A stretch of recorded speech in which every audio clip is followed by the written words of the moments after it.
वाहिगुरू जी का खालसा वाहिगुरू जी की फतेह. Dear students, yesterday we have done about z is equal to 3.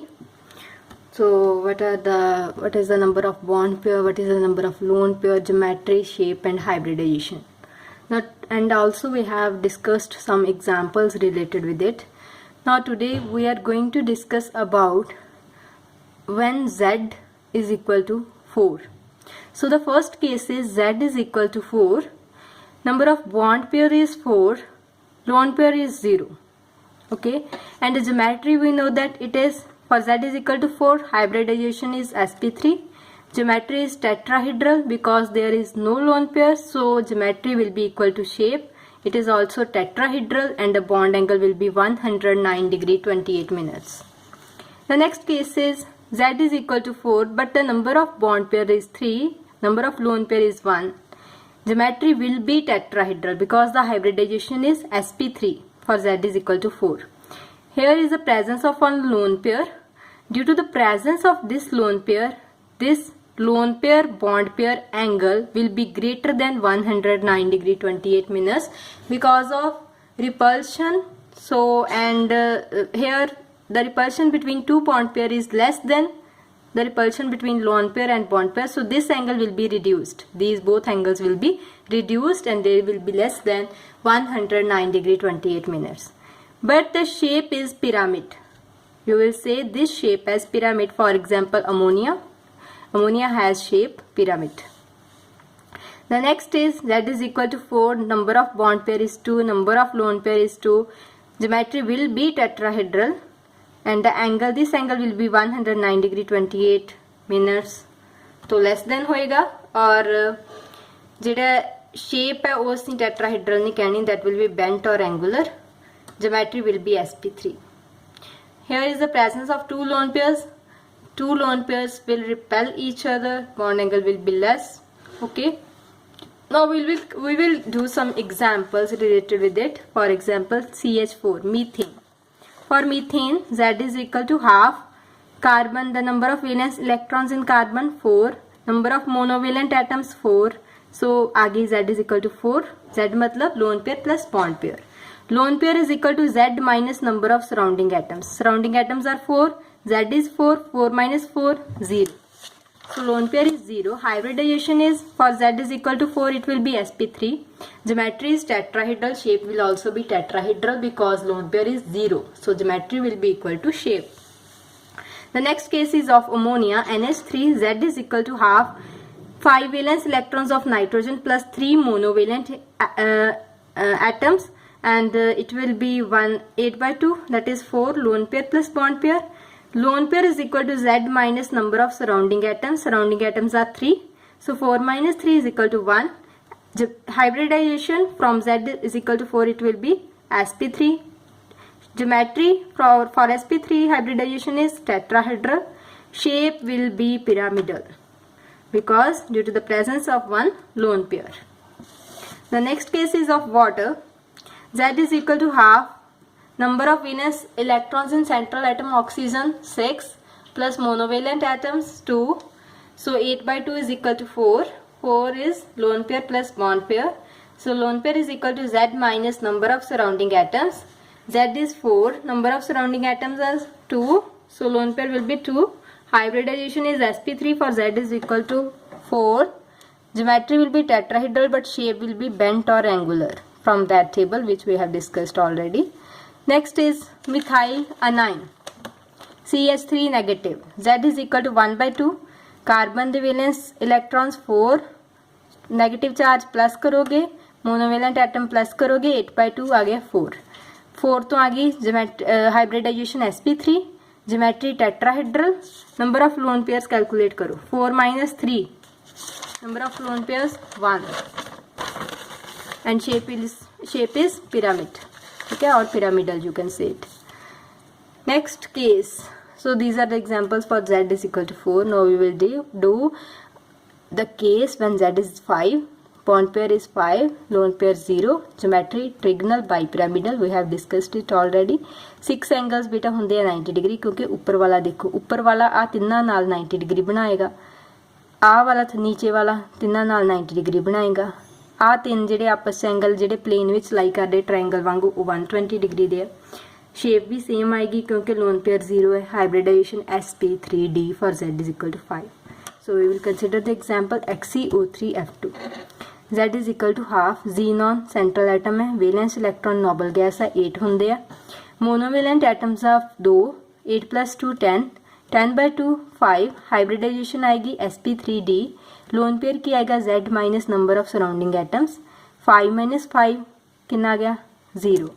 So sp3d वास्ते साडे कोल की हुंदा ज्योमैट्री ट्रिगोनल बाईपिरामिडल। शेप भी trigonal bipyramidal and this will be the shape. तीन जिहड़े आ बॉन्ड है इन्हां नूं कहंदे एक्सियल बॉन्ड। ऊपर वाला ते नीचे वाला हुंदा equatorial bond. Next is PF3Cl2। Z is equal to half. Phosphorus दे वैलेंस 5।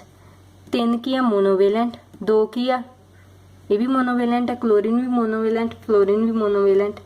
ते आ गया Z इज इक्वल टू 5 आ गया। हाइब्रिडाइजेशन की आ गई sp3d। लोन पेयर किन्ने सराउंडिंग एटम है 3 + 2 5 5 - 5 0। तो ज्योमैट्री की आ गई ट्रिगोनल बाईपिरामिडल। शेप भी सेम आ गई क्योंकि लोन पेयर 0 है। तो ये साडे कोल आ गई ज्योमैट्री। आ दो जिहड़े आ ये इक्वेटोरियल बॉन्ड है। आ जिहड़े एक्सियल बॉन्ड है। क्लीयर। नैक्सट Z बेटा 5 केस आपां अगला स्टडी करन लगे हां। Z 5 है। बॉन्ड पेयर 4 है। लोन पेयर 1 है। उदों आपां कीता सी bond pair 5 lone pair 0। Bond pair 4 है। लोन पेयर 1 है। ट्रिगोनल बाईपिरामिडल ज्योमैट्री होएगी। Lone pair are placed at axial position. Axial position ते रखा गया। शेप हुण की आएगी इहदी ध्यान नाल देखो। इहनूं तुसीं इदां आ बनाई ना शेप सेम है। इहनूं तुसीं पुट्ठी करके इदां भी बना सकदे हो। ਉਹੀ चीज़ बन गई। ठीक है। आ ट्रायंगल मैं इधर नूं बनाती है तो आ एक्सियल दोनों बॉन्ड बनाते। सी सौ शेप इनू कहते। Hide the lone pair. जो लोन पेयर हाइड करोगे की शेप आएगी सी सौ। sp3d यदि हाइब्रिडाइजेशन है। नैक्सट केस है Z is equal to 5। Bond pair 3 है। लोन पेयर कितने 2। ज्योमैट्री ट्रिगोनल बाईपिरामिडल आएगी। दोनों एक्सियल च धरो लोन पेयर। ठीक है। तो शेप बेटा hide the lone pair. Shape की आ गई टी शेप। ठीक है। नैक्सट है 5 Z है। बॉन्ड पेयर 2 है। ये 3 ये 3 2 सी हुण 2 3 कर देना। तिन्ने लोन पेयर कित्थे आ गए एक्सियल पोजीशन ते। ठीक है। तो आ ट्रिगोनल बाईपिरामिडल लोन पेयर नूं हाइड कर दो की आ गई शेप लीनियर। ठीक है। sp3d 6 वास्ते 6 ते इधर 0 है। ऑक्टाहेड्रल सानूं पता सी कीता होया। 6 वास्ते Z इज इक्वल टू 6 वास्ते sp3d2 हुंदा। ठीक है। तो नैक्सट है 6 5 बॉन्ड पेयर है। एक लोन पेयर है। ठीक है। लोन पेयर आपां एक्सियल पोजीशन से धरिया इदां। इन्हूं स्केयर पिरामिडल कहना। आ स्केयर बन गया। आ 4 जिहड़े बॉन्ड एक प्लेन च एक पिरामिड बनदा पिया स्केयर पिरामिडल। इन्हूं ऑक्टाहेड्रल ही कहना। ज्योमैट्री तो ऑक्टाहेड्रल है। तो हाइब्रिडाइजेशन sp3d2। ठीक है। Number 6 Z is equal to 6 है। बॉन्ड पेयर 4 है। लोन पेयर 2 दोनों धरते। ठीक है। Equatorial position above the plane ते बिलो द प्लेन। तो इनू आप कहना square planar. Hide the lone pair नूं हाइड कर लो। स्केयर बनता पाया ना स्केयर प्लेनर sp3d2। हुण देखो example SF6 Z is equal to half. Sulphur दे वैलेंस 6। मोनोवेलेंट एटम 6 12/2 6 आ गया। 6 आ वा Z 6 सराउंडिंग एटम आ। लोन पेयर कितना होया Z minus number of surrounding atom 0 आ गया। sp3d2 Z is equal to 6 की हाइब्रिडाइजेशन होंगी है। ज्योमैट्री ऑक्टाहेड्रल होंगी है। शेप भी की आएगी octahedral because number of lone pair is 0। Next है बेटा XeF4 Z is equal to 1/2। Xenon दे वैलेंस 8 इलैक्ट्रॉन प्लस 4 की है मोनोवेलेंट 6 आ गया। लोन पेयर की आ गया Z माइनस सराउंडिंग। सराउंडिंग कितने 4 एटम 6 - 4 2। हाइब्रिडाइजेशन की आ गई Z तो 6 sp3d2 ज्योमैट्री की होंगी 6 वास्ते ऑक्टाहेड्रल। 2 लोन पेयर्स एक इत्थे आऊगा एक इत्थे आऊगा। शेप की आ गई स्केयर प्लेनर। हुणे आपां केस कीता उपर आ वाला। ठीक है। नैक्सट है बेटा Z is equal to 7। Bond pair कितने हैं 7। लोन पेयर कितने हैं 0। ज्योमैट्री क्या आएगी पेंटागनल बाईपिरामिडल। ठीक है। तो पेंटागन बनाना है। पेंटागन प्लेन च एक अबव द प्लेन एक बिलो द प्लेन। 5 एंगल जिहड़े आपस से बना रहे 72 डिग्री।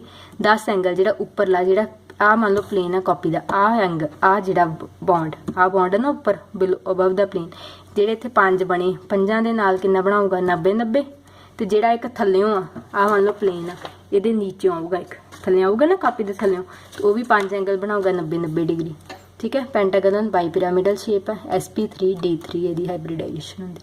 ਐਗਜ਼ਾਮਪਲ ਆਪਾਂ ਕਰਦੇ ਹਾਂ IF7 Z ਕਿੰਨਾ ਹਾਫ ਆਇਓਡੀਨ ਦੇ ਵੇਲੈਂਸ 7 ਮੋਨੋਵੇਲੈਂਟ ਕਿੰਨੇ 7 7 7 14 14/2 कितना आ गया 7 हाइब्रिडाइजेशन की आ गई sp3d3 ज्योमेट्री की आ गई बेटा पेंटागनल बाइपिरामिडल शेप की आ गई पेंटागनल बाइपिरामिडल ते IF7 आ 5 बॉन्ड प्लेन चा एक अबव द प्लेन एक below the plane. Find the value of Z lone pairs hybridisation geometry and shape ClO negative Z कितना आया बेटा वो सेंट्रल आइटम वेलेंस ये 6 होंगे मोनोवेलेंट 1 है चार्ज -1 उन्हें प्लस हो जाना Z कितना आ गया 4 loan pair plus bond pair ठीक है। सराउंडिंग एटम किन्ने इक्को ही है तो लोन पेयर किन्ने आ गए 3। हाइब्रिडेशन की आ गई for Z is equal to 4 sp3 geometry tetrahedral shape no any shape क्यों क्योंकि आ 3 दे लोन पेयर आ OCl कल्ले बेचारे नूं आपां की शेप देवांगे इक्को ही बॉन्ड है। ICl2 नेगेटिव बेटा Z is equal to iodine is central atom 7 ਇਹਦੇ वैलेंस प्लस नेगेटिव चार्ज करो प्लस क्लोरीन किन्ने 2 मोनोवेलेंट 2 है 10/2 कितना आ गया 5 के loan pair plus bond pair lone pair कितना है Z minus number of surrounding किन्ने 2 5 - 2 3 आ गए लोन पेयर। हाइब्रिडाइजेशन की आ गई sp3 geometry trigonal bipyramidal for Z is equal to 5 shape की आऊगी बेटा लीनियर तिन्ने लोन पेयर इत्थे आ गए प्लेन च एक above the plane below the plane chlorine molecule और ये लीनियर शेप पूरी लीनियर शेप इदां बन रही है ठीक है क्योंकि शेप बारी मैं तुहानूं कहा हाइट द लोन पेयर तुहानूं शेप मिल जाएगी। ICl3 negative Z is equal to half iodine दे वेलेंस 7 3 किन्ने मोनोवेलेंट 10/2 किन्ना आ गया 5 lone pair plus bond pair lone pair किन्ने आ गए Z minus number of surrounding atom 5 minus surrounding atom किन्ने 3 किन्ना आ गया 5 हाइब्रिडाइजेशन की आ गई sp3d for Z is equal to 5 geometry होंदी है ट्रिगोनल बाइपिरामिडल ते इहदी बेटा जिहड़ी शेप आनी टी शेप आनी है ठीक है क्योंकि 2 लोन पेयर है ना इस तरह आई आ 2 लोन पेयर है एक Cl इत्थे एक Cl इत्थे एक Cl इत्थे हाइट दा लोन पेयर T बनता पे। So this is all about today's lecture. I hope you have understood the concept very clearly. Thank you.